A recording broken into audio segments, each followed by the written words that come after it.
Metro ಪಿಲ್ಲರ್ಗಳ ಮೇಲೆ digital ಜಾಹೀರಾತನ್ನ ಬಳಸುವಂತಹ ವಿಚಾರ ಇವತ್ತು ಬಿಎಂಆರ್ಸಿಎಲ್ ನ ಹಣ ಗಳಿಸುವಂತಹ ತಂತ್ರನ ಅನ್ನುವಂತ ಪ್ರಶ್ನೆ ಮೂಡ್ತಾ ಇದೆ.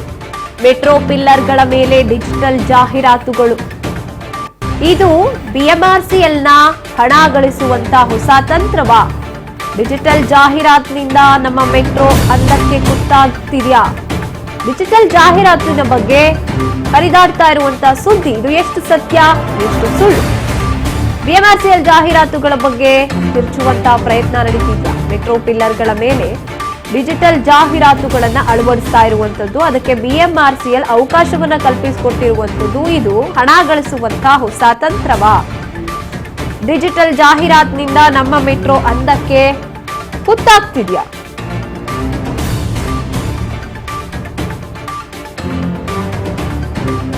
ಬಿಎಂಆರ್ಸಿಎಲ್ ಜಾಹೀರಾತುಗಳ ಬಗ್ಗೆ ಈಗ ನಮ್ಮ ಪ್ರಶ್ನೆ ಹರಿದಾಡ್ತಾ ಇರುವಂತದ್ದು, ಈ ಒಂದು ಸುದ್ದಿ ಎಷ್ಟು ಸತ್ಯ ಎಷ್ಟು ಸುಳ್ಳು? ಬಿಎಂಆರ್ಸಿಎಲ್ ಜಾಹೀರಾತುಗಳ ಬಗ್ಗೆ ತಿರುಚುವಂತ ಪ್ರಯತ್ನವೇನಾದ್ರೂ ನಡೀತಾ ಇದೆಯಾ ಅನ್ನುವಂತ ಪ್ರಶ್ನೆ ಈಗ ಮೂಡ್ತಾ ಇದೆ. ನಾವು ನೋಡ್ತಾ ಇದ್ದೀವಿ ಮೆಟ್ರೋ ಪಿಲ್ಲರ್ಗಳ ಮೇಲೆ ಸಾಕಷ್ಟು ಡಿಜಿಟಲ್ ಜಾಹೀರಾತುಗಳನ್ನ ಅಳವಡಿಸ್ತಾ ಇರುವಂತದ್ದು. ನಿಮ್ಮ ರಾಜ್ ನ್ಯೂಸ್ ನಿಂದ ಸತ್ಯಾನ್ವೇಷಣೆ ನಡೆದಿದೆ. ನಮ್ದು ಬೇಕಾಬಿಟ್ಟಿ ಸುದ್ದಿ ಮಾಡುವಂತ ವಾಹಿನಿಯಲ್ಲ. ಸತ್ಯವನ್ನ ಅರಿತು ಪಾರದರ್ಶಕವಾಗಿ ಜನರ ಮುಂದಿಡುವುದೇ ನಮ್ಮ ಧ್ಯೇಯ. ಡಿಜಿಟಲ್ ಜಾಹೀರಾತಿನ ಬಗ್ಗೆ ಯಾರು ಹೇಳದ ಮಾಹಿತಿ ನಮ್ಮಲ್ಲಿ ಈಗ ಲಭ್ಯವಾಗಿದೆ. ನಾವು ಸುಳ್ಳು ಹೇಳಲ್ಲ, ವದಂತಿ ಹರಡಲ್ಲ, ಜನರಲ್ಲಿ ಆತಂಕ ಹುಟ್ಟಿಸೋದು ಇಲ್ಲವೇ ಇಲ್ಲ. ನಿಮ್ಮ ರಾಜ್ ನ್ಯೂಸ್ ನಲ್ಲಿ ಮೆಟ್ರೋ ಜಾಹೀರಾತಿನ ಅಸಲಿ ಸತ್ಯ ಬಯಲಾಗ್ತಾ ಇದೆ. ಎಕ್ಸ್ಕ್ಲೂಸಿವ್ ಸ್ಟೋರಿಯನ್ನ ನೀವೀಗ ನೋಡ್ತಾ ಇದ್ದೀರಾ ನಿಮ್ಮ ರಾಜ್ ನ್ಯೂಸ್ ನಲ್ಲಿ. ನಮ್ದು ಬೇಕಾಬಿಟ್ಟಿ ಸುದ್ದಿ ಮಾಡುವಂತ ವಾಹಿನಿಯಲ್ಲ.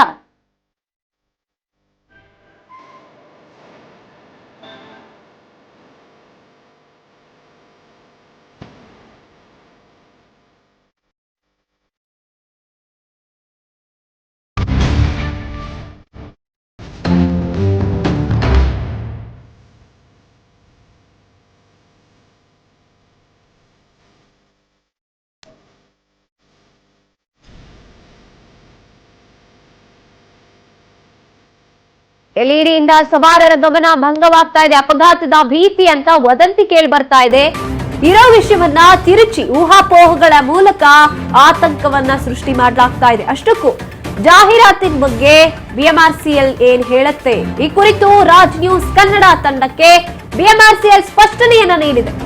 ಎಚ್ಚರ ವೀಕ್ಷಕರೇ, ಯಾವೊಂದು ಸುಳ್ಳು ಸುದ್ದಿಯನ್ನ ನೀವು ನಂಬುವಂತದ್ದಾಗಿರ್ಬೋದು, ಸತ್ಯದ ಮಾಹಿತಿಗಾಗಿ ಸದಾ ನಿಮ್ಮೊಂದಿಗೆ ರಾಜ್ ನ್ಯೂಸ್ ಕನ್ನಡ ಇರುತ್ತೆ.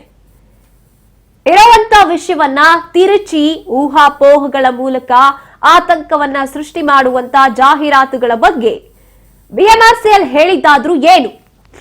ಈ ಕುರಿತಾಗಿ ನಮ್ಮ ತಂಡದ ಜೊತೆ ಬಿಎಂಆರ್ಸಿಎಲ್ ಕ್ಲಾರಿಟಿ ಕೊಟ್ಟಿದೆ.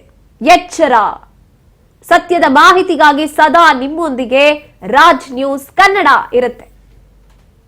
ಎಸ್, ಮೆಟ್ರೋ ಪಿಲ್ಲರ್ಗಳ ಮೇಲೆ ಜಾಹೀರಾತುಗಳು ಇದು ಏನು ಪ್ಲಾನ್ ಮಾಡ್ಕೊಂಡಿದ್ಯಾ ಬಿಎಂಆರ್ಸಿಎಲ್ ಅಂತ ನಾವು ಕೇಳಿರುವಂತಹ ಪ್ರಶ್ನೆಗೆ ಬಿಎಂಆರ್ಸಿಎಲ್ ಖುದ್ದು ಉತ್ತರವನ್ನ ನೀಡಿರುವಂತದ್ದು. ಯಾವೊಂದು ಸುಳ್ಳು ಸುದ್ದಿಯನ್ನ ನಂಬಿ ಪ್ಯಾನಿಕ್ ಆಗಬೇಡಿ. ನೀವು ಟಿಕೆಟ್ ಹೊರತಾದ ಆದಾಯ ಹೆಚ್ಚಿಸಿಕೊಳ್ಳೋದಕ್ಕೆ ಮೆಗಾ ಟೆಂಡರ್ ಆಹ್ವಾನವನ್ನ ಬಿಎಂಆರ್ಸಿಎಲ್ ಮಾಡಿದೆ. ಜಾಹೀರಾತುಗಳ ಪ್ರದರ್ಶನಕ್ಕಾಗಿ 5,000ಕ್ಕೂ ಹೆಚ್ಚು ಜಾಹೀರಾತುಗಳು, ಕಲಾವಿದರು ಬಿಡಿಸಿರುವಂತಹ ಕಲಾಕೃತಿಗಳನ್ನ ಪಿಲ್ಲರ್ಗಳ ಮಧ್ಯಭಾಗದಲ್ಲಿ ಮಾತ್ರ ಜಾಹೀರಾತು ಅಳವಡಿಕೆಗೆ ಈಗ ಅವಕಾಶವನ್ನ ಕಲ್ಪಿಸಿಕೊಟ್ಟಿರುವಂತದ್ದು. ಯಾವುದೇ ಡಿಜಿಟಲ್ ಜಾಹೀರಾತು ಇಲ್ಲ ಅಂತ ಬಿಎಂಆರ್ಸಿಎಲ್ ಈಗ ಸ್ಪಷ್ಟನೆಯನ್ನ ನೀಡಿದೆ. ಜಾಹೀರಾತು ವಿವಿಧ ಬಗ್ಗೆ ಟೆಂಡರ್ ಅವರ ನಿರ್ಧಾರಕ್ಕೆ ಅದು ಬಿಟ್ಟಿದ್ದಂಥದ್ದು. 5,000 ಮೆಟ್ರೋ ಪಿಲ್ಲರ್ಗೆ ಡಿಜಿಟಲ್ ಜಾಹೀರಾತನ್ನು ಅಳವಡಿಕೆ ಮಾಡಲು ಸಾಧ್ಯನಾ? ಎಷ್ಟು ಕೋಟಿ ಬೇಕು ಗೊತ್ತಾ ಇದಕ್ಕೆ? ಜೊತೆಗೆ ಡಿಜಿಟಲ್ ಬೋರ್ಡ್ ಹಾಳಾಗುವ ಅಪಾಯ ಹೆಚ್ಚಾಗಿದೆ, ಅದಕ್ಕೆ ಸೂಕ್ಷ್ಮ ಕಾಳಜಿ ತುಂಬಾ ಅಗತ್ಯ. ಹಾಗಾಗಿ ಯಾವ ಟೆಂಡರ್ ಕಂಪನಿಗಳು ರಿಸ್ಕ್ ತೆಗೆದುಕೊಳ್ಳೋದಕ್ಕೆ ಇಚ್ಛಿಸೋದಿಲ್ಲ. ಬಿಎಂಆರ್ಸಿಎಲ್ ಸಂಪರ್ಕ ಅಧಿಕಾರಿ ಯಶವಂತ್ ಚೌಹಾಣ್ ಸ್ಪಷ್ಟನೆಯನ್ನ ನೀಡಿದ್ದಾರೆ. ಈ ರೀತಿಯ